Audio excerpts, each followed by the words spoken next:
시청자 여러분 안녕하십니까? 제22대 국회의원 선거 송파구 갑 후보자 토론회 진행을 맡은 이정훈입니다. 송파구 선거방송 토론위원회가 주관하는 오늘 토론회는 오는 4월 10일 국회의원 선거에 출사표를 던지신 후보자들의 공약과 그리고 정책을 검증해 볼 수 있는 자리입니다. 이 시간을 통해서 유권자 여러분들께서는 후보들의 자질과 역량을 함께 잘 가늠해 보시기 바랍니다. 네, 송파구 갑에서는 모두 3분의 후보가 도전을 하고 계십니다.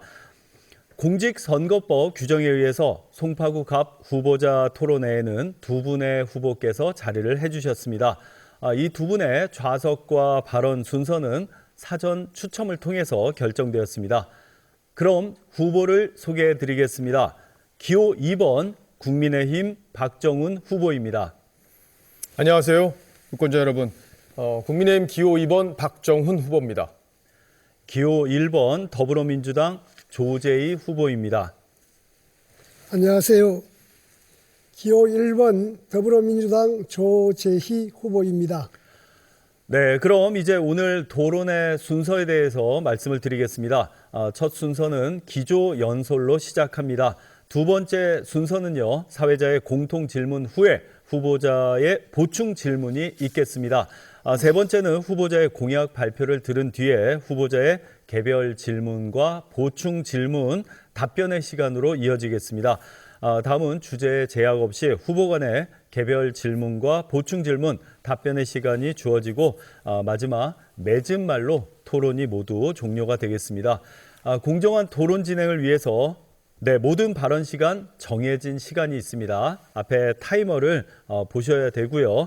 발언 시간을 초과하게 되면 마이크가 꺼지고 발언이 종료가 되니까 공정성을 위해서 후보자께서는 앞에 타이머 시간 잘 확인하시면서 발언 시간 꼭 잘 지켜주시기 바랍니다. 네, 그럼 이제 기조 연설을 시작하겠습니다. 발언 시간은 2분입니다. 그럼 순서에 따라서 박정훈 후보부터 시작하겠습니다. 예, 안녕하세요. 박정훈 후보입니다. 저는 동아일보의 기자로 출발해서 27년간 기자 생활을 했습니다. TV조선에서는 정치부장을 지냈고요. 그리고 시사제작국장으로서 앵커를 맡기도 했었죠. 아마 저를 기억하시는 분들도 있을 텐데요. 이제 선거에 이번에 출마하게 됐습니다. 사실 이번 선거에서 국민 여러분들께서 많이 화가 나 있으시다는 거 잘 알고 있습니다. 윤석열 정부의 국정 운영 방향에 대해서 문제 제기를 하고 계신 분들도 많은 게 사실입니다. 하지만 야당의 지금 이재명 대표와 조국 대표를 심판해야 한다는 여론도 역시 뜨겁습니다. 자, 그렇다면 유권자 여러분들께서는 정말 누가 더 잘못을 했는지 냉정하게 한번 따져보실 필요가 있을 것 같습니다. 윤석열 정부의 국정 운영 방향에 대해서는 동의하시는 국민들이 많습니다. 다만 이 개혁 과제들을 추진해 나가는 방식에 대해서 문제 제기가 많은 것도 사실입니다. 저희가 22대 국회에서 국회에 들어가면 용선과 이런 문제들을 심도 있게 잘 협의하고 또 쓴소리도 적극적으로 해서 국정 운영의 방식까지 잘 국민들의 눈높이에 맞도록 고쳐나가도록 하겠습니다. 그런데 이재명 대표의 민주당 지금 현재 공천 상황 그리고 공천을 받은 후보들의 문제들이 얼마나 많습니까? 국민들의 마음에 또다시 많은 상처를 주고 있습니다. 공정과 상식의 가치가 또 무너지고 있다. 이런 지적들이 적지 않습니다. 부동산 문제도 그렇고요. 편법 대출 문제도 그렇고요. 증여 문제도 그렇습니다. 내용을 들여다보면 다 악질적인 범죄 행위들과 연결되어 있는 그런 내용들이 적지 않습니다. 이런 부분들 면밀하게 따져보시고 누구에게 나라를 맡겨야 나라의 미래가 있을지 여러분들이 고민해서 투표해 주시기 바랍니다. 자칫하면 나라가 후진국으로 가는 급행 열차를 탈 수도 있다는 점 꼭 유념하시고 투표장에 들어가 주시기를 간곡하게 부탁드리겠습니다. 감사합니다. 네, 그럼 조재희 후보 시작해 주시기 바랍니다. 네, 안녕하십니까. 송파가 키운 대한민국 정책 전문가 조재희입니다.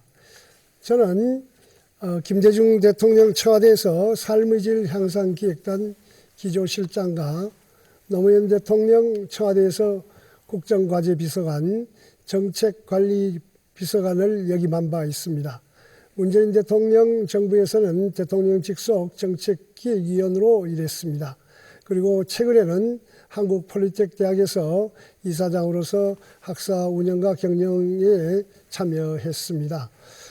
이번 선거는 여러분도 아다시피 윤석열 정권의 2년 실정을 심판하는 선거입니다. 특히 지난 2년 동안 한국 경제는 뒷걸음쳐서 지금 무너져 버렸습니다. 이 무너진 한국 경제를 다시 세우고 다음 세대에게 희망을 줄 수 있는 그런 사회를 만들고자 저 조재희가 나섰습니다. 정책 전문가로서 승부하겠습니다. 정책으로 승부하겠습니다. 특히 저희가 살고 있는 송파갑 지역에 대해서는 송파갑 지역은 지난 88년 서울 올림픽을 기점으로 해서 만들어진 도시입니다. 저는 이 지역에서 아이 셋을 낳고 키우면서 송파의 문제를 많은 문제가 있다는 것을 잘 알고 있습니다. 이제 새로운 21세기형 도시로 다시 송파를 가다듬어야 할 때라고 생각합니다. 그래서 송파에서 송파를 잘 알고 있는 저 조재희를 선택해 주면 제가 가지고 있는 국정 경험으로 가지고 송파 발전을 이바지하겠습니다. 저를 선택해 주시기 바랍니다. 네, 두 후보의 기조 연설 잘 들었습니다. 이번 순서는 사회자의 공통 질문과 후보자의 보충 질문으로 이루어지겠습니다.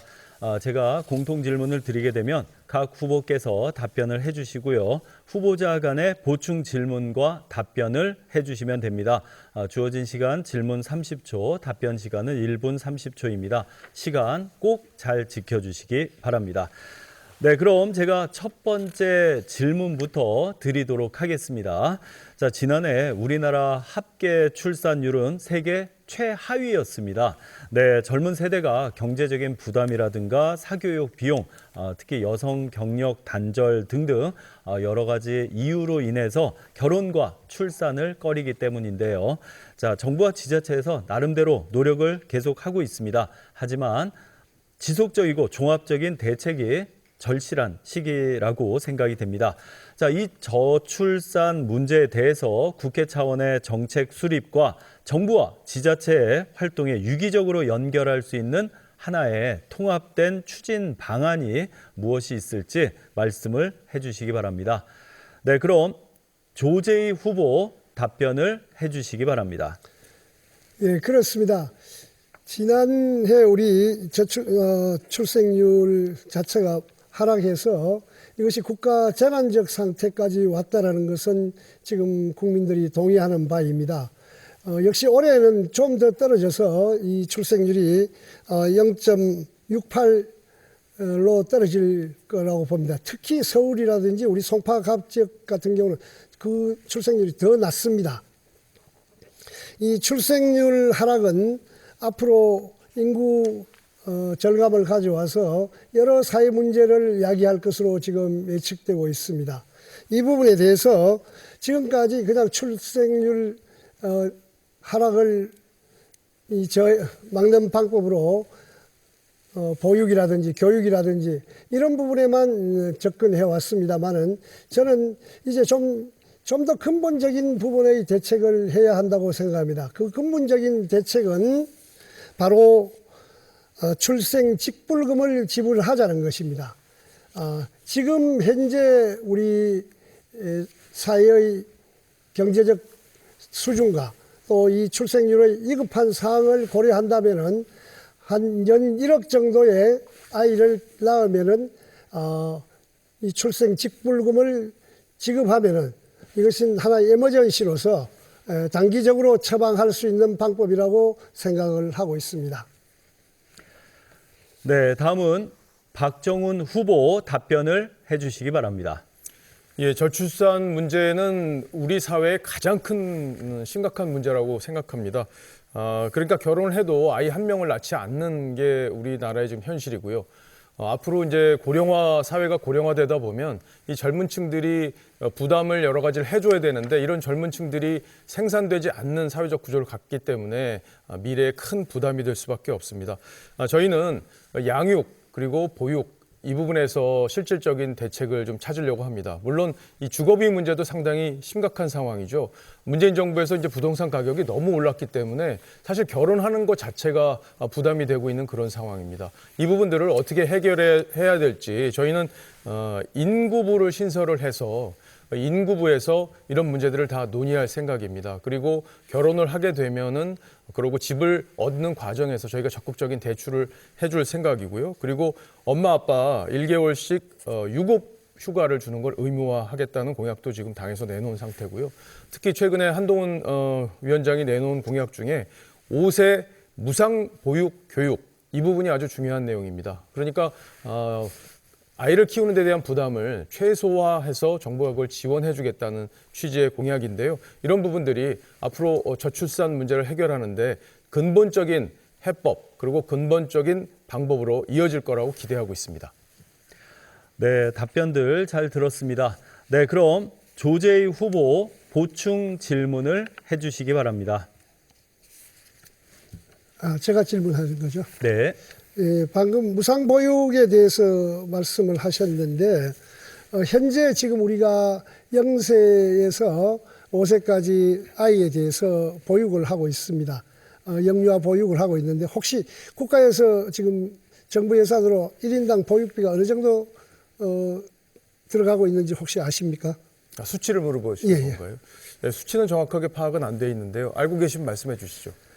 지금도 한 거의 100여만 원 정도 지원하고 있습니다. 예. 어린이집에 지원하고 있는 부분들이 그 정도 되고 있는 걸로 네. 저는 파악하고 있습니다. 자, 30초 질문에 네, 답변 1분 30초 해주시기 예, 그러니까 바랍니다. 지금 질문하신 취지가 5세 무상교육에 대해서 현실성이 없다는 지적을 하시려고 한 건지 아니면 제가 무상교육, 5세 미만 무상교육에 대해서 얼마가 지원되는 걸 알고 있는지를 물어보시려고 한 건지 질문의 취지가 지금 정확히 전달이 안 돼서요. 예, 질문의 자, 취지. 잠시만. 네, 일단 보충 질문 30초 해주시고요. 보충 답변은 네, 질문이 아니라 답변만 해주시면 됩니다. 예, 알겠습니다. 어쨌든 야당에서도 이 문제는 적극적으로 지금 보육 문제는 해결을 해야 되겠다고 하고 있기 때문에 5세의 무상교육을 저희들이 이제 전면적으로 실시를 해서 그 다음에 3, 4세까지 확대해 나가겠다는 정책입니다. 지금 현재 민주당에서는 여러 가지 이제 기본소득과 관련된 돈을 주는 방식으로 이 문제를 해결하겠다는 구상을 갖고 있는데 저희들은 필요한 재원을 필요한 분들한테 주는데 초점을 맞추고 있습니다. 그렇기 때문에 실질적으로 보육의 효과를 높이고 그래서 아이를 낳는 데 대한 두려움을 없애는 쪽으로 정책을 펴고 있습니다. 그런 정책들이 훨씬 더 실효성이 있다는 점을 제가 강조해서 말씀드리고 싶고요. 그리고 이제 돌봄 문제, 아이를 돌보는 문제가 사실 이제 맞벌이 부부들한테 상당히 중요한 문제인데 그런 문제도 지역사회 안에서 해결할 수 있는 방법들을 저희들이 공약으로 내놓고 있기 때문에 그 부분도 아마 유권자 여러분들께서 좀 살펴보셨으면 좋겠습니다. 네. 자, 그럼 이제 박정우 후보께서 30초 보충 질문을 해주시고요. 조재희 후보께서 이제 한 1분 30초 보충 답변을 해주시면 됩니다. 예, 이제 아이를 낳게 될 경우에 돈을 1억 원씩 주는 문제에 대해서 지금 말씀을 해주셨는데 그게 이제 1억 원이라는 돈이 적지 않은 돈입니다. 그리고 이제 모든 태어나는 아이들에게 다 1억 원씩을 지급할 경우에 이제 1억 원 플러스 뭐 다른 것까지 돈을 주겠다는 게 민주당의 공약으로 지금 나와 있는데 그 예산이 그렇게 쉽게 부담이 될 수 있는 돈인지 그걸 다 추계를 해보시고 공약을 하신 건지 그 부분에 대한 궁금증이 있습니다. 예, 그렇습니다. 이 부분에 대한 정책은 꼭 우리만 가지고 있는 정책이 아닙니다. 영국 같은 경우를 비롯해서 서구 선진 국가들은 이미 오래전에 아동수당이라는 제도를 도입해서 현금으로 이렇게 주고 있습니다. 제가 이제 1억 원을 줘야 된다라고 하는 것은 이 추계를 해보면은 지금 우리가 2022년도를 기준으로 해서 보면 한 25만 명 정도의 아이가 출생하고 있습니다. 1억 원 정도면은 대략 25조 원 정도입니다. 우리가 전체 한 600억 정도 예산에서 본다면은 600조에서 본다면은 25조 정도는 아이를 위해서 출산을 위해서 감당할 수 있는 액수라고 봅니다. 이 부분들은 윤석열 대통령이 우리 화성에 보낸다고 지금 뭐 100조 이야기 우주 계획을 이야기 말씀하시고 하는데 이거 하면 4년 동안 지불할 수 있는 안 하면은 4년 동안 지불할 수 있는 예산입니다. 그래서 제가 에머전시라고 이야기하는 것은 국가 재난적 상태에서는 이 에머전시 플랜으로서 우선 한 4년 정도는 출산하면은 1억 원 정도를 지불하고 이후에는 점차 아동수당을 통해서 아이가 18세까지 성장할 수 있도록 이렇게 하는 정책을 가지고 있습니다. 네, 이제 두 번째 공통 질문을 드리도록 하겠습니다. 한국 사회의 양극화가 갈수록 심각해지고 있는데요. 빈부 격차에 따른 소득 양극화, 그리고 정규직과 비정규직 간의 노동시장 양극화, 성별 간의 갈등으로 인해서 젠더 양극화와 함께 보수와 진보의 이념 양극화 등이 날로 심각해지고 있습니다. 자, 후보자들께서는 이러한 양극화를 해소하고 또 사회를 통합의 방향으로 이끌기 위한 방안으로 어떠한 노력과 정책이 필요한지에 대해서 말씀을 해주시면 됩니다. 박정훈 후보 답변을 해주시기 바랍니다. 예, 이 사회적 양극화 문제도 우리가 서둘러 해결해야 되는 국가적 과제죠.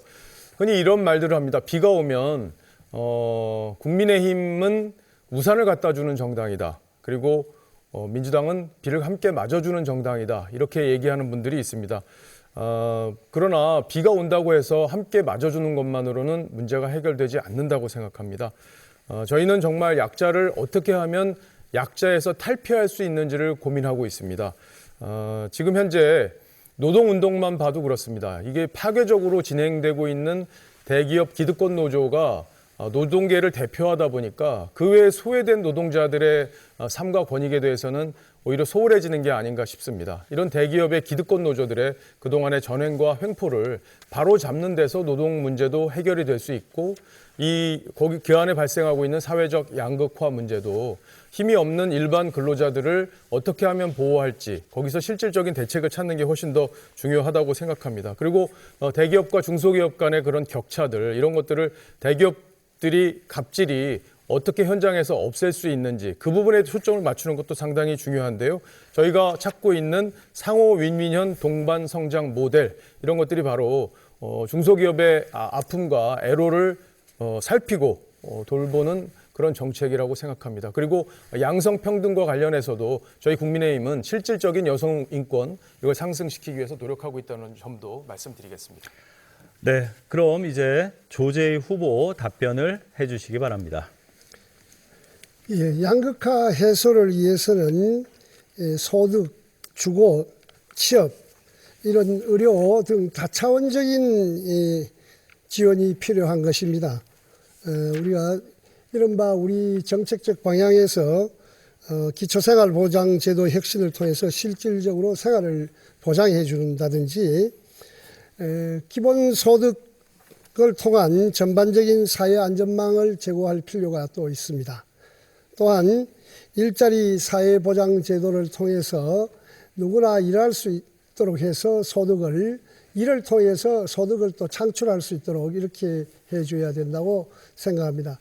저는 IMF 시기에 소득구조 개선 3개년 계획을 정책적으로 청와대에서 수립한 바가 있습니다. 이 소득구조 개선을 이렇게 개선하기 위해서는 단 한 가지 정책으로 하기는 어렵습니다. 그래서 그럼에도 많은 정책을 했음에도 불구하고 지금 우리 경우는 이 양극화의 정도가 OECD 국가 중에서 가장 불평등이 심합니다. 그것이 진위계수라고 우리가 하는 것으로 나타나고 있는데 OECD 38개국 중에서도 우리가 22번째 정도가 됩니다. 그래서 이런 부분들을 해소할 수 있는 다차원적인 방향, 특히 사회안전망 제도와 복지제도를 두텁게 하는 것이 중요하다고 생각합니다. 네, 그럼 이제 박정훈 후보 보충 질문을 해주시기 바랍니다. 예, 조금 전에 이제 대기업 노조, 기득권 노조의 어떤 여러 가지 전횡 그리고 불투명한 노조들의 회계 문제 이런 것들이 민노총 안에서 여러 가지를 일어났던 것 그리고 윤석열 정부에서 이 문제를 개혁하기 위해서 많이 노력을 했다는 건 아마 잘 알고 계실 텐데요. 유권자 여러분들도. 자, 조재희 후보께서는 이 노조의 기득권 노조의 문제를 앞으로 어떻게 개혁해야지 우리 노조가 건강한 노조가 될지 그 부분에 대해서는 개혁에 공감하시는지 방법은 어떤 게 있는지 생각하고 계신 게 있으면 말씀해 주십시오. 예, 국힘당에서는 여전히 이 노동조합 문제를 이제 이 노사 갈등적인 측면에서만 이렇게 바라보고 계십니다. 지금 우리의 경우에는 이제 과거에는 우리가 이 공장을 통해서 생산 활동을 하는 대공장 중심의 이런 부분들만 있었지만은 지금은 사회적 부가 이동하는 방향들이 많이 달라졌습니다. 우리가 산업화 시기의 성장 시기를 벗어나게 되면은 이제 그 이후에는 뭐 슈퍼마켓이든지 이런 마켓에서 이렇게 움직이는 과정을 거쳤었고요. 지금은 플랫폼을 통해서 이렇게 이제 이동합니다. 아직도 산업화 시기의 그 노사 갈등 구조에다가 초점을 맞추시면은 문제 해결이 안 됩니다. 지금 플랫폼 노동자들이 가지고 있는 어려운 젊은 청년들이 어려움을 겪고 있는 이런 부분에 대해서 그 노동의 사업장의 안정성, 특히 우리가 오토바이 그 배달하시는 분들 이렇게 보면은 굉장히 그 위험한 부분들이 있지 않습니까? 안정성이라든지 또 소득의 형평성이라든지 이런 부분들을 개선하고 해소해 주는데 좀 집권당으로서의 정책이 그쪽에 초점을 맞췄으면 하는 것이 저희 바람입니다. 너무 어떤 노사관계 중에서도 한쪽의 그 부분들의 과거의 생각에 머물지 마시기를 바랍니다. 네, 자 이제 조재희 후보 보충 질문을 해주시기 바랍니다. 예, 여전히 같은 질문입니다만은 이 사회적 불평등을 하기 위해서는 캐파를 좀 늘려야 된다는 것에 전적으로 동의합니다.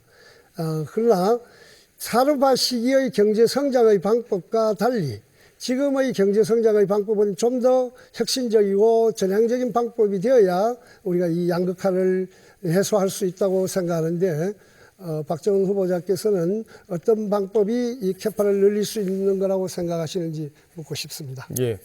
지금 이제 산업이 AI 중심으로 이제 바뀌고 있지 않습니까? 질서가. 그런 부분에 대한 생태계의 조정 그리고 투자 이런 것들이 가장 우선적으로 필요하다고 보고요. 지금 현재 가장 안타깝게 제가 생각하는 부분은 원전 생태계가 파괴된 부분입니다. 원전 생태계가 문재인 정부에서 원전을 더 이상 짓지 않는 방향 그리고 원전을 기존에 더 쓸 수 있는 것들을 경제성을 조작했다는 그런 의혹과 함께 원전 가동을 못하지 않았습니까? 그래서 여러 가지 부작용이 생기고 우리의 고급 인력들이 해외로 유출되는 문제들이 벌어져서 생태계가 파괴됐는데 그러면서도 원전 세일즈를 하는 이중적인 모습이 있었기 때문에 이런 부분에 대해서는 국가 경쟁력을 침탈한 아주 중대한 범죄 행위다 이렇게 저희들은 평가하고 있습니다. 그래서 이런 부분들도 빨리 정상화해서 우리나라가 원전 선진국이기 때문에 그런 부분들을 적극적으로 또 외국에 우리가 세일즈를 통해서 시장을 개척해 나가야 한다 이렇게 보고 있고요. 그리고 사회적으로 약자들이 많이 있는 직역들이 있지 않습니까? 라이더 문제도 그렇고요. 또 대기업의 갑질 문제 이런 것들을 줄여서 생산성을 높이고 그 과정을 통해서 사회적 양극화를 해결해 나가는 게 지금으로서는 가장 시급하다고 생각합니다. 그리고 조재희 후보께서 조금 전에 이제 민주노총의 그동안의 기득권적인 행태, 파업, 정치 파업 그리고 회계 문제 이런 거에 대해서 답을 이제 안 주셨는데 그 부분에서는 꼭 답을 갖고 계셨으면 좋겠다는 생각이 듭니다. 네, 이제 세 번째 질문을 드리겠습니다. 젊은이들의 일자리, 국가의 미래를 좌우합니다. 자, 하지만요, 지금 현실이 사회에 진출해서 경제적 기반을 마련하고 또 미래를 계획할 만한 청년들의 일자리가 사실 많지 않습니다. 저출산과 고령화로 인해서 청년들의 취업 경쟁은 더 치열해지고 계속 어려워지고 있는데요. 정부와 대학들의 각종 지원들 많습니다. 하지만요, 통합적이지가 않고 일시적인 게 대부분입니다. 자, 국회 차원에서 지속 가능한 정책을 단계별로 만드는 방안과 그리고 실천 계획이 무엇이 있는지 말씀들을 해주시기 바랍니다. 조재희 후보 답변해 주시기 바랍니다. 예, 저는 청년 일자리 대책을 이야기하고 싶습니다. 청년 일자리 대책의 가장 기본적인 것은 우리 교육과정을 개편해야 된다는 것입니다. 시대에 맞게 개편해서 교육을 받으면 일자리를 찾을 수 있도록 해야 된다는 것을 먼저 말씀드리고, 그 다음에 헌법 32조가 보장하고 있는 근로권에 대해서 이제는 모든 국가의 역할이 일자리를 찾아주고 책임지는 일자리 사회보장 제도를 해야 된다고 이야기하고 싶습니다. 이것은 일하고 싶은 사람은 누구나 일할 수 있는 사회를 만들어야 한다는 것이 저희 신념입니다. 그것이 제가 정치를 하는 목적이기도 하고요. 그런데 지금 우리가 보면은 아침에 일어나서 젊은 사람이 일자리를 찾기 위해서 나가서 일자리를 하루 찾지 못하고 돌아오는 경우가 허다합니다. 지금은 젊은 사람뿐만 아니라 중년 또 나이 많은 사람조차도 그런 경우들이 많습니다. 새로운 희망을 가질 수 있도록 새로운 시대에 맞게 교육 과정에 대한 전면적 개편이 있어야 됩니다. 기술 교육의 예를 들어보면은 지금 시대에 맞는 기술 교육을 받지 않으면 일자리를 찾기 어렵습니다. AI 교육 해야 합니다. 네, 자 이제 박정훈 후보 답변을 해주시기 바랍니다. 예, 요즘에는 대학교 나와도 특히 서울대학교 인문계열을 나와도 어차피 치킨집 할 건데 뭘 공부하냐 이런 얘기가 나올 정도로 일자리 대책이 시급한 상황이죠. 물론 저희 윤석열 정부에서 이걸 책임지고 잘 해결을 해 나가야 되는 게 중요한 과제입니다. 다만 이게 지난 정부에서 소득주도 성장 그리고 또 최저임금을 너무 과격하게 급하게 올리는 바람에 소상공인들이 신음을 하고 있습니다. 그리고 양질의 일자리가 나오지 않는 것도 기업들을 너무 옥죄는 정책들이 많이 있었기 때문에 그런 부작용들이 지금 나타나고 있다고 보는 거고요. 그리고 중대재해처벌법 같은 것들이 통과되면서 사업을 하다가 사고가 나게 되면 사장이 대표가 감옥에 가야 되는 상황이 벌어지기 때문에 제조업들이 굉장히 위축돼 있습니다. 앞으로 그런 부분들을 해결을 해 나가야지만 양질의 일자리들이 만들어질 수 있고요. 그래야지만 청년들도 취업할 수 있는 기회가 늘 수 있다고 생각을 합니다. 기본적으로 그 문제부터 기업을 하기 좋은 환경부터 만드는 게 중요하다고 생각합니다. 방금 전 조재희 후보께서도 말씀하셨지만 청년들 그리고 대학에서도 이렇게 실제로 AI나 지금 신산업으로 바이오나 이런 쪽으로 성장하는 산업들로 교육 질서를 좀 재편해야 되는 필요성 그런 것들이 있는데요. 그런 것들은 지금 현재 윤석열 정부에서 추진하고 있는 방향이기도 합니다. 그렇기 때문에 저희 윤석열 정부 말기쯤에는 그런 부분들이 상당 부분 해결될 것으로 기대하고 있습니다. 네, 그럼 이제 조재희 후보께서 보충 질문 해주시기 바랍니다. 네, 방금 윤석열 정부 말기라고 이야기를 하셨는데 말기가 그때가 가기 전에 지금부터라도 그런 것을 바꿀 수 있는 전향적인 정책을 해줘야 됩니다.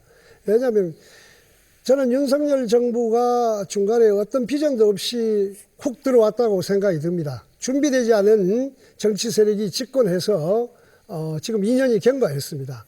지금이라도 빠른 시간 내에 방금 말씀하신 그런 정책들이 진행될 수 있도록 혹시 박정훈 후보가 가지고 있는 아이디어가 있으면 좀 더 보충해 주십시오. 네, 이 말기 자, 잠시만요.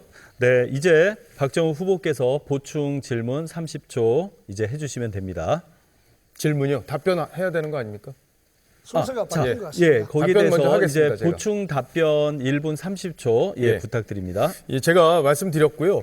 윤석열 정부 말기에 그렇게 해결이 되는 방향으로 지금 추진하는 것들이 성과를 낼 거다라는 취지의 말씀이었고요. 그렇게 이해해 주시면 되겠습니다. 지금 민주당에서 하고 있는 기본적인 틀 자체가 수당을 주는 문제로 자꾸 해결을 하려고 그래요. 일자리를 만드는 데 초점을 더 맞췄으면 좋겠다는 거고요. 자꾸 수당을 주는 방식으로 청년들을 달래다 보니까 청년들의 근로 의욕을 꺾고 이게 실업수당으로 문제로 연결이 돼서 실업수당의 부담이 커지는 부작용을 낳고 있습니다. 젊은이들이 희망을 갖고 미래에 대한 도전을 할 수 있도록 그런 환경을 만드는 게 더 중요하지, 당장 어렵다고 해서 돈을 주는 문제로 이 문제를 풀려고 하다 보면은 재정 부담은 부담대로 늘어나고 실질적인 일자리는 만들어지지 않는 부작용으로 연결되는 경우가 많이 있었습니다. 최저임금을 급격하게 올리게 되면 거기서부터 나오는 부작용도 크다는 것들, 아마 조재희 후보도 실제 유권자들을 만나면서 또 소상공인들 만나면서 외식업 하시는 분들 만나면서 많이들 아마 들으셨을 겁니다. 그런 문제를 어떻게 해결해야 될지 그 해법을 찾는 게 지금으로선 더 중요하다고 보고요. 지금 현재 비정규직 문제도 2년으로 지금 묶어놨기 때문에 그에 따른 부작용들이 많은 것도 이해하고 계실 겁니다. 그런 부분들도 그분들이 실제로 일자리를 갖는데 얼마나 도움이 되는지만 생각하고 접근을 하셨으면 좋겠습니다.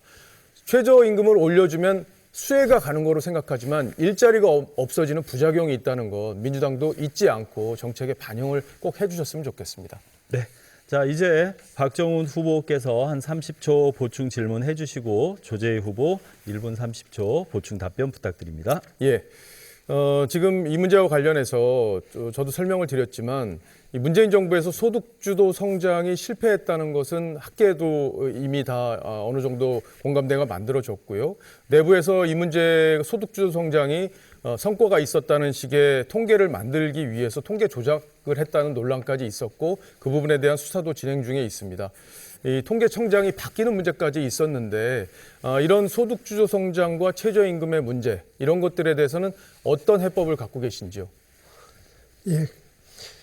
우리가 산업화 시기에 성장을 했습니다. 산업화 시기의 성장의 방법은 석유화학, 그다음에 철강, 다시 말하면은 울산 포항의 석유화학, 광양의 여수공단의 석유, 광양제철, 그다음에 우리 아산만에 있는 대산공단, 성문공단에 있는 석유화학과 철강이 사회 기반 시설을 통해서 자동차, 조선, 제조업 부분의 생산을 통해서 우리가 지금 이렇게 선진국으로 도입구에 성장했습니다. 그러니까 지금은 이제 방법이 다릅니다. 지금은 어떤 성장을 해야 다음 단계로 갈 수 있느냐. 그걸 제가 A, B, B, C, D 성장이라고 이야기하는데 아까 말한 AI, Artificial Intelligence라고 AI, 그다음 배터리, 바이오, 반도체 칩, C, 그다음 빅데이터.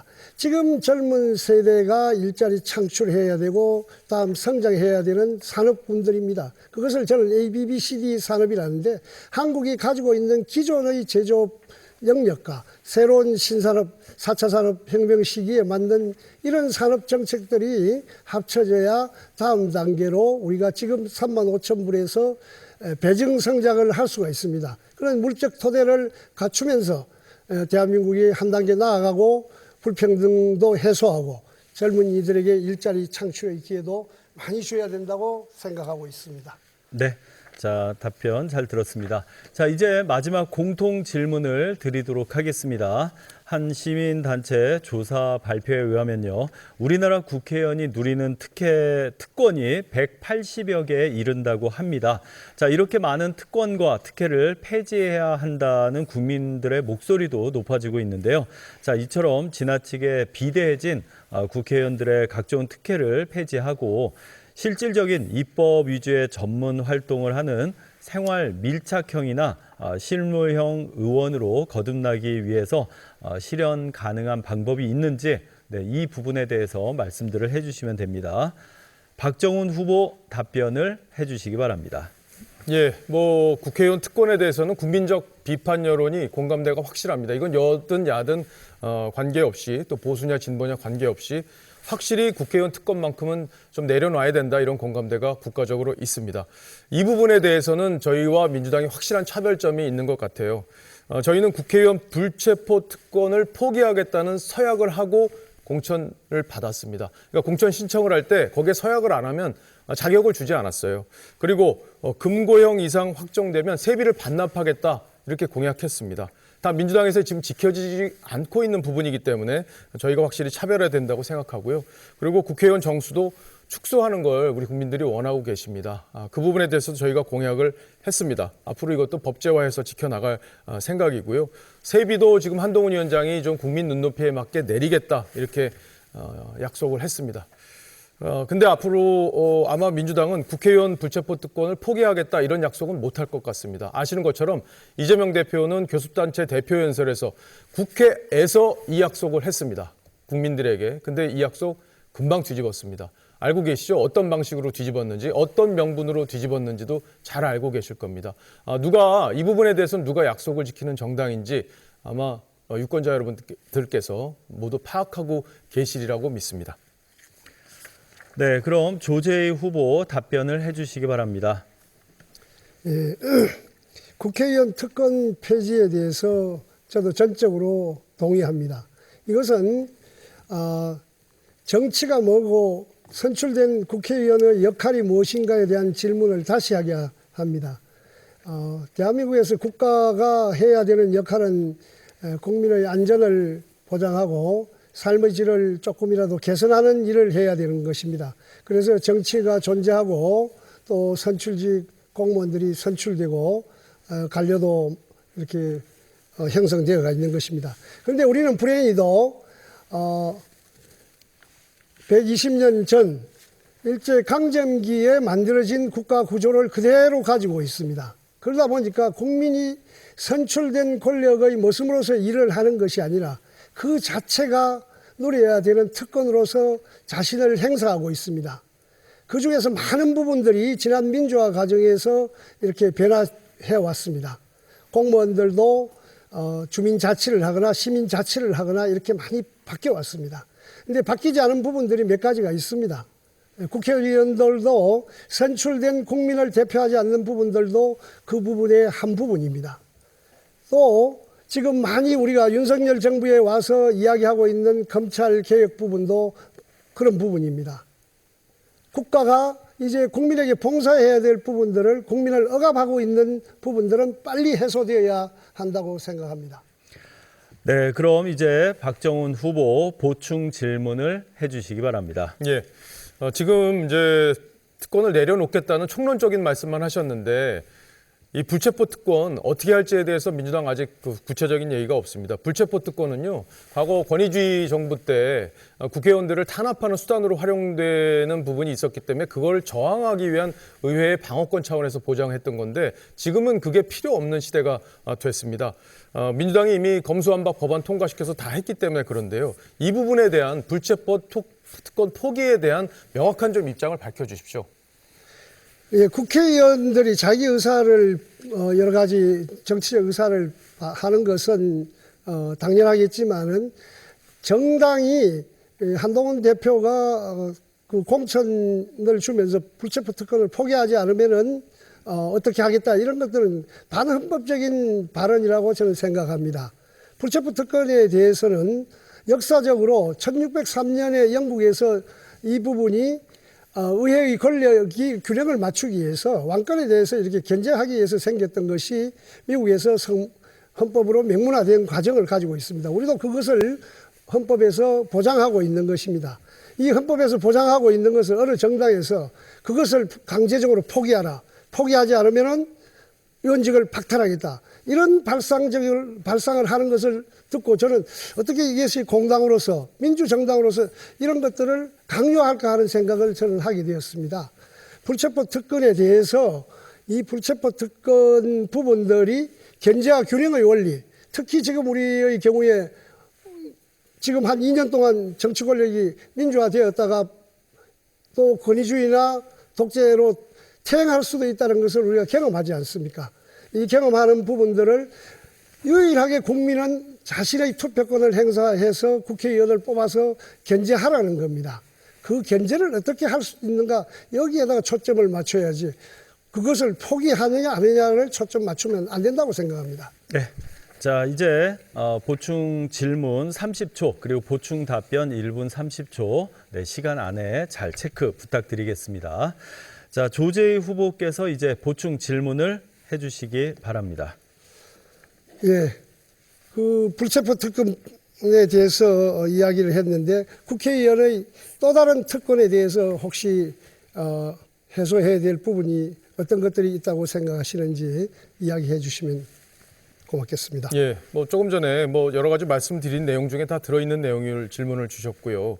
지금 이재명 대표와 생각과 지금 조재희 후보의 생각이 좀 다른 게 아닌가 생각이 돼요. 이재명 대표는 교섭단체 국회 연설에서 불체포 특권을 포기하겠다고 얘기했습니다. 물론 헌법적 권리고 이게 견제와 균형의 원칙에 따라서 작동되는 헌법상의 권리이기도 하기 때문에 이걸 포기한다는 게 선언적으로만 하는 게 어떤 의미가 있을지 그 부분에 대해서 지적하는 것들은 얼마든지 동의할 수가 있습니다. 다만 지금 사법 리스크를 안고 있고 이미 전과가 4개나 있는 이재명 대표가 8가지 혐의로 지금 수사를 받고 있고 그중에 일부는 기소가 돼 있는 상황입니다. 그렇기 때문에 야당 대표의 문제에 대해서는 그걸 불체포 특권으로 방어하겠다는 거에 대해서 국민들이 동의하지 않는 거거든요. 그건 아마 야당 지지자들도 비슷한 생각일 겁니다. 이재명 대표가 받고 있는 혐의 중에 상당 부분은 반박이 안 되는 내용이 많습니다. 특히 법인카드를 개인적 용도로 쓴 부분, 이런 부분들은 본인이 반박을 못하고 있어요. 왜냐하면 구체적인 증거가 나와 있기 때문에 그렇습니다. 그런 부분들을 불체포 특권으로 방어하겠다는 그런 구상으로 볼 수 있기 때문에 국민들은 이건 아니다. 그걸 그런 식으로 방어해서는 안 된다라는 취지의 지금 공감대를 만들어가고 있는데 그거를 최소한의 방어권이라고 설명한다면은 특권으로 볼 수밖에 없는 겁니다. 그 부분에 대해서는 우리 국민들 대다수가 특권이라고 인정하고 있는 게 바로 불체포 특권입니다. 헌법적으로 보완해야 될 부분이지 그걸 인정할 수는 없는 겁니다. 네. 지금 여러분께서는 송파구 선거방송 토론위원회가 주관하는 제21회 국회의원 선거 송파구 갑 후보자 토론회 시청하고 계십니다. 네, 이번 순서는요, 후보자의 공약을 들어보는 시간입니다. 후보자가 공약을 발표하게 되면 상대 후보자가 개별 질문과 보충 질문을 해주시면 됩니다. 자, 그럼 이에 대한 답변을 또 해주시면 되고요. 후보자의 개별 질문과 보충 질문은 공약 발표에 대한 내용으로 해주시길 당부를 드리겠습니다. 자, 공약 발표 시간은 2분이고 개별 질문과 보충 질문은 30초, 이에 대한 답변은 1분 30초입니다. 시간 꼭 지켜주시기 바랍니다. 네, 그럼 조재희 후보 공약을 발표해 주시기 바랍니다. 예, 저는 송파구를 디지털 명품 도시 송파구 100년으로 공약을 제목을 정했습니다. 첫 번째는 송파를 명품 주거 도시로 업그레이드 하겠습니다. 투기 가열 지구로 되어 있는 지금 현재 송파구를 투기 가열 지구에서 해제하고 노후 아파트 재건축은 신속히 추진하도록 하겠습니다. 또한 일반 주택 구역도 합리적 재개발을 신속 추진해서 주민들의 주거 환경을 빠른 속도로 개선하도록 하겠습니다. 또한 풍납동 문화재와 주거 환경이 공존하는 역사 문화 신도시를 건설하는 공약을 제시합니다. 두 번째는 송파를 교육 명품 도시로 만들겠습니다. 미래 인재의 산실 교육 특구 시범 도시로 지정하여 송파가 어느 곳보다도 아이들 키우기 좋고 교육받기 좋은 곳으로 만들겠습니다. 특히 파크리오에는 유럽형 중학교를 설립하고 한예종 유치와 종합예술센터를 설립하도록 하겠습니다. 세 번째로는 대한민국 경제의 중심 송파를 만들겠습니다. 기업하기 좋은 환경을 조성하고 아산병원 중심의 메디칼 바이오 타운도 조성하겠습니다. 전통 시장과 상가 육성을 위한 특별법도 개정하겠습니다. 청년, 중장년 취업 설계 및 보장을 위한 송파구 이캠퍼스도 구축하도록 하겠습니다. 네, 이상입니다. 자, 그럼 이제 공정성을 위해서 시간 체크는 엄수 부탁드리겠습니다. 자, 박정훈 후보께서 이제 개별 질문을 해주시기 바랍니다. 질문이요. 네, 개별 질문입니다. 제 공약을 먼저 발표하는 건 아니고요. 네, 잠시 후에 알겠습니다. 공약 발표가 있습니다. 자, 그러면 지금 공약하신 내용 중에 그 잠실 파크리오 아파트에 그 유럽형 중학교를 짓겠다는 내용이 있지 않습니까? 근데 지금 잠실 고등학교 부지를 활용하겠다는 지금 계획을 그렇죠. 세우고 계시죠. 근데 잠실 고등학교 부지를 활용하겠다는 건데 잠실 고등학교 학부모들이 강하게 이걸 반대를 해서 무산이 됐습니다. 거기 학교 운동장 부지를 쓰시겠다는 거잖아요. 근데 그 부분을 어떻게 해결하시면서 접근을 하실 건지 그걸 좀 설명해 주십시오. 예, 그걸 단기적으로 보면은 그렇게 보일 수도 있습니다. 그런데 한 번도 그걸 추진한 바가 없습니다. 제가 학교에 한 4번 정도 가서 현장을 봤는데요. 그 잠실 고등학교의 체육관과 풋살 경기장 있는 부분입니다. 그래서 충분한 부지 확보는 가능한 부분입니다. 또한 이 학교를 설립하는 데 있어서는 유럽형 제가 파크리오 중학교라고 이야기하는 부분들은 이 학교 부지 학교에는 어떤 학교를 설립하냐면은 학교가 가지고 있는 라이브러리, 그 다음에 우리가 학생들의 다이닝룸, 식당과 급식 시설과 교실, 강의실, 또 실습실, 다목적실 이런 것들을 종합적으로 갖추는 학교를 제가 만들고자 설계를 하고 있습니다. 학생들에게 충분히 공감할 수 있는 학교를 만들 것이고요. 이 학교를 만드는 데 있어서 제가 또 한번 방금 질문하신 내용에 대해서 이야기합니다. 송파 파크리오의 중학교만 만드는 것이 아니라 중학교를 만드는 동시에 그 고등학교를 현대화하는 작업을 동시에 할 것입니다. 파크리오 고등학교가 과거에 만들어졌던 학교이기 때문에 여기도 역시 교실과 운동장만 덩그러니 있는 학교를 새로운 시대에 맞게 현대화시켜서 고등학교도 현대화시키면서 중학교 설립을 하겠다는 안을 말씀드립니다. 네, 자 그럼 박정훈 후보께서 보충 질문 부탁드립니다. 한국예술종합학교를 유치하겠다는 공약도 들어있지 않습니까? 이제 처음엔 없었는데 제가 이제 그 1호 공약으로 발표한 뒤에 아마 공약으로 넣으신 게 아닌가 싶은데요. 이게 사실 굉장히 해결하기가 복잡한 문제예요. 이게 문화부에서 결정을 해야 되고 그린벨트 해제와 관련해서는 서울시와 국토부가 이걸 결정을 해야 됩니다. 사실 예산 문제도 만만치 않고요. 근데 야당 후보로서 이걸 추진하는 게 조금 어렵지 않을까 하는 제 개인적인 생각도 있는데요. 이건 어떻게 돌파하실 생각이십니까?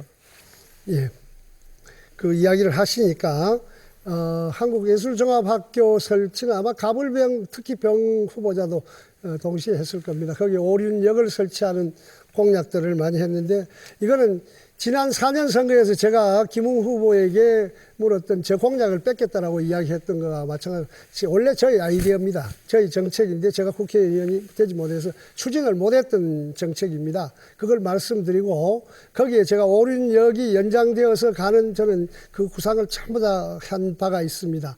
그 오륜역을 구상해서 오륜역에서 아이들이 단지까지 오면은 안전하게 이동할 수 있는 이런 것까지 구상을 해서 그 역기 앞으로 진행될 노선이 지금 가밀지구를 통해서 아마 3기 신도시 쪽으로 연구되어 있거나 이렇게 되어 있습니다. 그래서 역사가 거기 만들어지는 것이고요. 그 부분에 대해서는 제가 예술종합학교를 유치하는 단계에 끝나서 이것이 아니라 유치하는 것을 넘어서서 이것이 방이동이나 송파동의 새로운 문화산업과 연결되어야 됩니다. 그래서 이것이 하나의 클러스터로서 그 지역 산업과 연결되어야 일자리 창출도 되고 명실공히 송파 올림픽 주변이 문화타운이 되고 한류 문화의 중심이 될 수가 있다고 저는 좀 더 깊은 계획을 가지고 설득할 작정입니다. 네, 자 답변 잘 들었습니다. 자 다음은 박정훈 후보의 공약 발표입니다. 예, 송파구 특히 우리 갑에 계시는 유권자분들이 실제로 피부에 와닿는 그리고 우리 유권자분들의 삶을 확실하게 바꿀 수 있는 공약들로 저는 구체적으로 생각을 해봤습니다. 저 역시 이제 한국예술종합학교를 지금 오륜동 옆에 있는 그린벨트 부지를 활용을 해서 거기에 유치하겠다는 공약을 1호 공약으로 냈는데요. 이것과 관련해서 서울시의 오세훈 시장과 만나서 이 문제를 협의를 했고요. 그리고 유인촌 문화부 장관과도 만났습니다. 이걸 적극적으로 저희가 유치할 수 있도록 협조를 요청했고 저는 개인적으로 그런 공감대가 만들어졌다고 생각합니다. 그 결정하는 분들이 지금 여당 출신의 장관과 여당 출신의 서울시장이 있기 때문에 힘있게 추진할 수 있다고 생각하고요. 무엇보다 이 풍납동의 백제문화유적지로 지정이 되면서 풍납동이 개발이 상당히 제한되고 있어서 여기가 슬럼화되고 있는 문제가 있습니다. 여기를 어떻게 하면 확실히 바꿀 건지 이게 제일 중요한 공약 중에 하나인데요.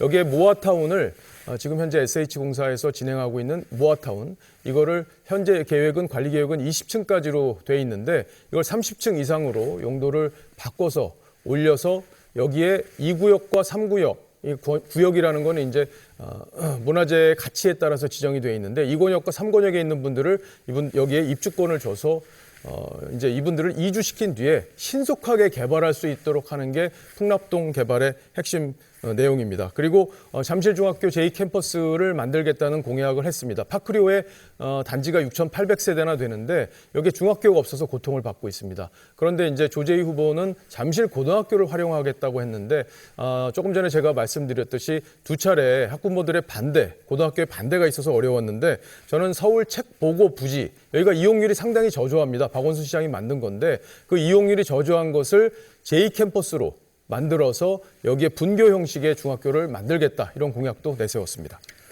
네, 그럼 이제 조재희 후보 개별 질문을 해주시기 바랍니다. 예, 제가 다시 강조하지만은 송파 파크리오 중학교 설립은 중학교 설립과 함께 고등학교의 새로운 현대화 계획을 동시에 포함하고 있다는 것을 제가 말씀드립니다. 그런데 책 보고 부지를 가보셨는지 모르겠습니다만 제가 가보면 책 보고는 유수지 형태입니다. 뒤에 가면 그 아래가 물을 가둬서 저장해서 빗물을 이게 조절해서 퍼내는 곳입니다. 거기에 어떻게 학교를 짓겠다는 발상을 하셨는지 모르겠습니다만은 이것을 가보시고 하신 건지 지금도 한번 가보시기를 바랍니다. 예, 당연히 가봤죠. 당연히 가봤고요. 그리고 여기에 이미 책 보고라는 도서관 형태의 책 판매 시설이 만들어져 있어요. 그래서 이 제2캠퍼스, 그러니까 작은 분교 형태로 일단은 파크리오의 주민들의 학교를 그쪽에 만들겠다는 거고 그 안에 다른 부지가 없습니다. 잠실고등학교는 학부모들이 강력하게 반대해요. 지금 고등학교 현대화를 같이 하겠다고 하는데 학교 수업을 하고 있는데 거기를 어떻게 리노베이션을 함께 하겠습니까? 그런 현실적인 문제도 있는 거고요. 그리고 고등학교 학부모들이 강력하게 반대하고 있는 상황에서 이 문제를 추진하는 게 현실적으로 어렵습니다. 그리고 책보고 부지가요. 박원순 시장이 거기다 책을 헌책박도 팔 수 있게 이렇게 해놨는데 하루 이용객이 300명도 안 됩니다. 사실상 이 공간을 활용하지 못하고 있는 상황이기 때문에 여기에 얼마든지 유수지라고 하지만 이미 그렇게 쓸 수 있게끔 건물을 만들어 놓은 상황이기 때문에 그걸 리노베이션 하면은 얼마든지 학교로 쓸 수 있다는 점 다시 한번 가보시고 저한테 그런 문제에 대해서 한번 질문을 해 주셨으면 좋겠고요. 그리고 이 잠실 파크리오에 계시는 분들도 이게 빨리 만들어지길 바라고 있습니다. 그래서 갈등 요인이 있는 부분을 해결하기가 현실적으로 어렵고 또 이제 학군이 하나로 묶여 있기 때문에 이 풍납동하고 지금 다른 동으로까지 잠실 6동으로까지 학교를 다니고 있기 때문에 상당히 불편한 부분이 있습니다. 그런 부분들을 현실적으로 풀 수 있는 해법, 이게 바로 서울 책보고에 만드는 거라고 저는 자신 있게 말씀드리겠습니다. 네. 자, 그럼 이제 보충 질문인데요. 공정성을 위해서 30초 안에 질문을 해주시고 1분 30초 보충 답변을 해주시면 됩니다. 조재희 후보 30초 보충 질문 부탁드립니다. 예, 파크리오의 학교 짓는 문제는 이것은 단순한 것이 아닙니다. 우리의 모든 학교가 일제 1907년 교육령 때 만들어져서 교사와 병영형 형태로 운동장, 연병장 형태를 갖춘 모든 학교로부터 탈피하는 시범적인 학교가 될 것이라고 저는 생각합니다. 그런데 유수지에다가 학교를 짓는다라고 생각을 하면은 그건 도저히 불가능한 것입니다. 혹시 가능하다고 생각을 하십니까? 유수지는 암의 참고입니다. 자, 예. 답변해 주시기 바랍니다. 그럼 유수지에 책 도서관을 만들고 거기에 많은 사람들이 들어오도록 설계한 거는 문제가 없다는 취지의 말씀이신지 잘 이해가 안 되고요. 그 유수지에 만든 책 보고는 박원순 시장이 만든 겁니다. 박원순 시장이 만들었는데 이용률이 너무 저조해요. 책도 팔리는 게 1년에 한 700만 원어치 팔린다고 저도 얘기를 들었는데 정확한 수치는 확인을 해봐야 되겠지만 그 정도로 이용률이 떨어지는 공간이에요. 지금 현실적으로 그 공간을 활용하는 게 가장 빠르게 또 가장 현실적으로 추진할 수 있는 방법이라는 걸 말씀드리겠고요. 그리고 풍납동과 관련해서 제가 하나 말씀드리고 싶은데 풍납동이 백제 문화유적지로 지정된 게 김대중 정부 때 2000년에 박지원 문화부 장관이 당시에 지정을 했어요. 그 바람에 풍납동이 지금의 어려움을 겪고 있는 겁니다. 지정을 했으면 거기를 어떻게 개발할지 빠르게 어떻게 하면 주민들의 피해를 최소화할지 그 부분에 대한 해법이 있었어야 되는데 그게 없이 진행을 하다 보니까 지금 20년이 넘는 시간이 지났지만 풍납동은 완전히 슬럼화되고 있는 상황이에요. 당시 그때 대통령실에서 일을 하고 계셨다고 말씀하시지만 그때는 왜 그런 문제 제기를 하지 않았는지 궁금하고요. 그리고 그 풍납동에서 여러 가지 그다음에 대안을 만들어서 이걸 추진하려고 했는데 그때마다 박원순 서울시에서 제동을 걸었습니다. 결국에는 그 바람에 지금 풍납동 문제가 해결이 안 되고 있는 건데 3만 명 넘는 우리 유권자분들이 여기서 큰 고통을 당하고 있다는 점, 그 부분에 대해서는 또 어떻게 생각하는지 나중에 추후에 답변 기회가 있으시면 말씀하시기 바랍니다. 네, 잘 들었습니다. 자, 아직 못다한 말들이 참 많으실 것 같습니다. 자, 그럼 지금부터는요, 지금까지 하지 못했던 질문들, 궁금하셨던 것들, 자, 이번 순서에 꼭 하셔야 됩니다. 자, 이번에는 주제 제약 없이 자유롭게 개별 질문과 보충 질문의 시간 드립니다. 자, 이번엔 시간을 꼭 지켜주셔야 됩니다. 30초 안에 질문을 해주시고요. 답변 역시 1분 30초인데, 네, 시간 체크 잘 부탁드립니다. 자, 그럼 박정훈 후보부터 30초 이내로 개별 질문 시작해 주시기 바랍니다. 예, 지금 이제 민주당에서 공천을 받은 분들에 대한 논란이 굉장히 큽니다. 부동산 관련해서도 지금 편법 대출을 받았다. 본인도 인정한 문제가 있었고요. 그리고 30억짜리 집을 토지 거래 허가 구역으로 지정되기 전날 땅을 아들한테 집을 증여한 문제도 있어요. 일반 국민들 입장에서는 정말 피가 끓을 노릇이죠. 그리고 정말 입에 담기 힘든 막말을 허위로 지어냈다는 의혹까지 지금 생기고 있습니다. 여기에 대한 입장 좀 밝혀주십시오.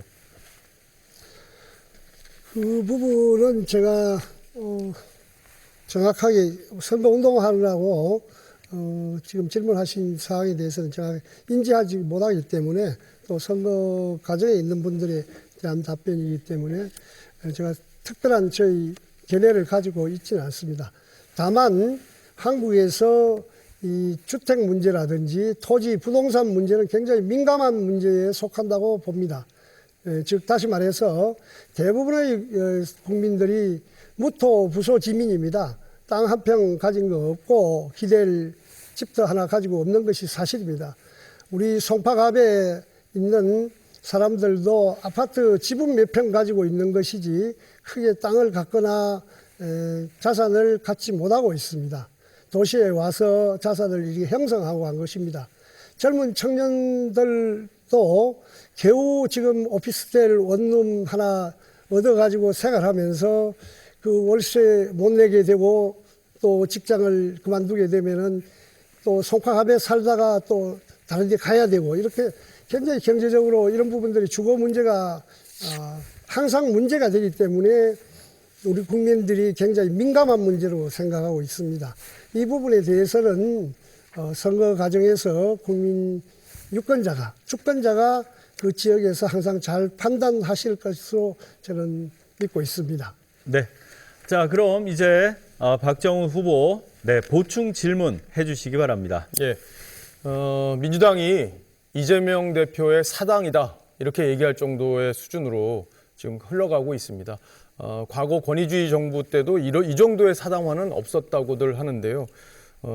아마 본인도 지금 조재희 후보께서도 임종석 후보, 추미애 후보 이런 사람들이 송파갑으로 올 거다. 그리고 당에서 실제로 권유도 했다. 이런 보도들도 있었고 당도 그렇게 입장을 밝힌 바가 있습니다. 자존심이 많이 상하셨을 텐데 이재명 대표의 사당화 논란에 대해서는 어떻게 생각하십니까?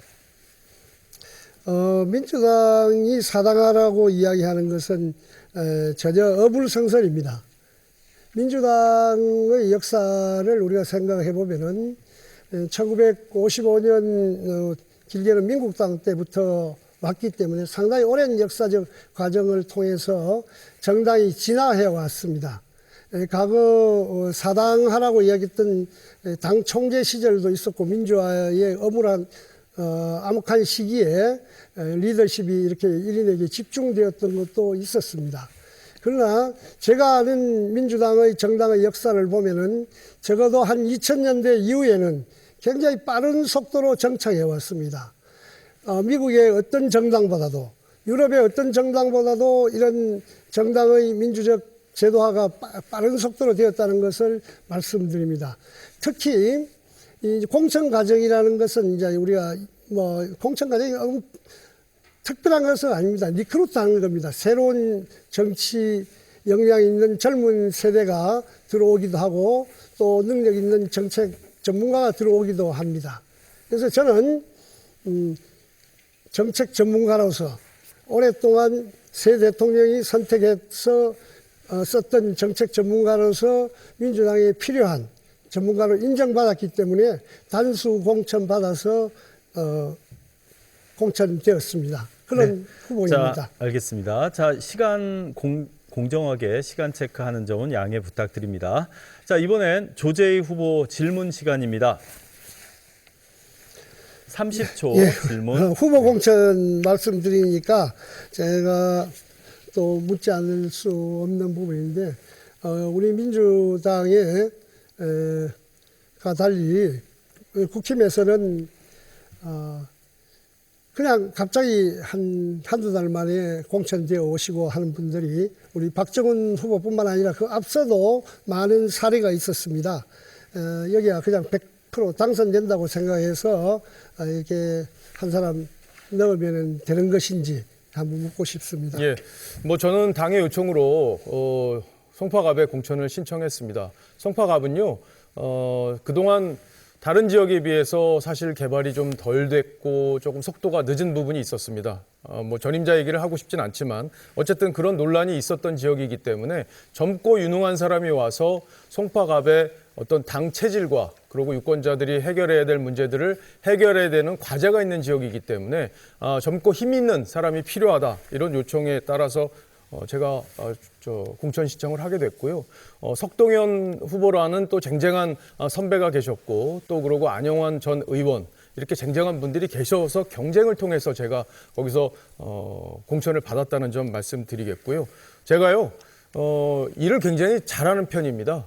정책 전문가라고 이제 우리 조재희 후보님께서도 많이 말씀을 하시지만 지금까지 일을 하면서 저는 목표 지향적인 생각을 많이 하고 또 이 목표를 이루기 위해서는 어떻게 정당한 수단들을 동원을 해야 되는지 이 부분에 대해서 상당히 강한 강점을 갖고 있는 후보라고 저는 스스로 생각을 합니다. 그래서 지금 송파갑에서 추진되지 못하고 있었던 일들, 특히 재건축, 재개발과 관련된 일들, 이게 제가 속도감 있게 추진할 수 있다고 저는 생각하고 있고요.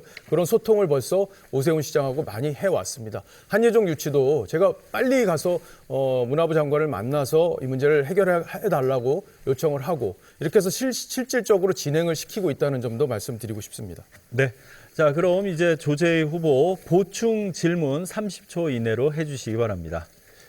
네, 제가 정책 전문가라고 이야기하는 것은 경험하지 않으면 이제 지금 잘 할 수가 없는 부분들이 많습니다.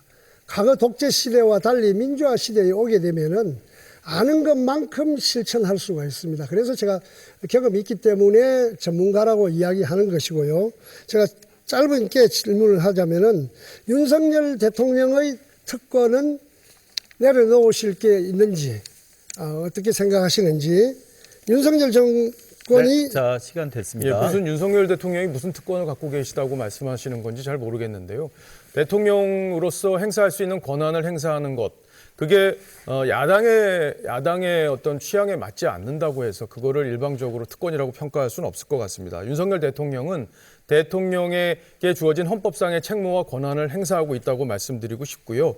그 과정에서 그 국정 운영의 방향은 대부분 국민들께서 동의하시지만 그 국정 운영을 끌고 나가는 방식에 대해서 국민들이 동의하지 않는 부분들이 많다는 것 저도 인정합니다. 그래서 제가 아까 말씀드렸듯이 서두에 말씀드렸듯이 대통령에게 적극적으로 건의를 할 계획이고요. 국회의원이 돼서. 그리고 이미 후보 시절에도 대통령에게 많은 건의를 했습니다. 이번에 의료개혁 문제, 타협을 이뤄나가는 과정에 대한 건의도 많이 드렸고 그런 부분들이 반영이 돼서 어제 대통령 담화에서도 전향적인 태도의 대통령 담화의 내용이 나왔습니다. 대통령이 분명히 이 의료개혁과 관련해서 빚어진 국민들의 피해에 대해서 송구하다 이렇게 직접적으로 사과하는 이야기를 했고요. 그리고 의대 정원 2,000명을 고집하지 않겠다는 취지의 발언도 말씀하셨습니다. 그렇다면 대통령은 의료개혁이라는 국민들이 80% 이상이 동의하는 개혁 방향에 대해서는 추진하겠다, 강력하게 추진하겠다, 물러서지 않겠다는 의지를 밝힌 거고 그 방법에 대해서는 국민들이 원하는 눈높이로 본인 스스로가 내려오겠다는 말씀을 하신 겁니다. 이런 걸 어떻게 특권으로 보겠습니까? 자, 아무래도 질문과 답변 공정성을 위해서 시간 엄수 체크한 점은 좀 양해를 부탁드리겠습니다. 자, 이제 마지막 순서입니다. 맺은 말로 이제 토론이 마무리가 될 텐데요. 자, 오늘 토론 정리할 수 있는 시간 이제 드리도록 하겠습니다. 2분 드리겠습니다. 자, 그럼 준비되셨습니까? 조재희 후보부터 시작해 주시기 바랍니다. 네, 이번 선거는 윤석열 정권의 총체적 국정 실패와 경제 파탄에 대한 심판 선거입니다. 고물가, 민생 파탄 심판해야 된다고 생각합니다. 그래야 무너진 경제를 다시 세울 수가 있습니다. 정확하게 4월 10일 날 평가하고 심판해 주시길 바랍니다. 송파갑 주민 여러분, 꼭 심판하는 걸로 끝나지 말고 선출된 권력이 여러분들의 뜻대로 공약을 지키고 하는지도 잘 감시해 주시기 바랍니다. 위기의 대한민국, 조재희가 확실한 대안이 되겠습니다. 송파에만 30년 넘게 아들 키우면서 살았습니다. 준비된 조재희, 송파를 발전시킬 수 있습니다. 또 대한민국 경제 다시 세울 수 있습니다. 무너진 민주주의 회복하고 다음 세대가 민주국가에서 삶의 질이 높은 그런 사회, 우리도 선진국처럼 살 수 있도록 기반을 만들겠습니다. 36년 동안 민주당이 36년 지금까지 한 번도 승리해보지 못한 저희에게 한번 기회를 주십시오. 꼭 주신 만큼 그보다 더 열심히 일하겠습니다. 교육 명품 도시, 디지털 명품 도시, 대한민국 최고의 도시를 만들겠습니다. 대한민국을 바로 세우고 송파를 발전시킬 조재희 선택해 주십시오. 감사합니다. 자, 2분 시간 잘 엄수 부탁드립니다. 자, 이어서 박정훈 후보 시작해 주시기 바랍니다. 네, 존경하는 송파갑 유권자 여러분, 지금 야당에서는 200석을 이야기하고 있습니다. 이재명, 조국 두 사람이 200석을 갖게 되면 큰 변화가 있을 수밖에 없습니다. 그 변화, 국가의 미래를 위한 변화는 아니라는 것 다 공감하실 겁니다.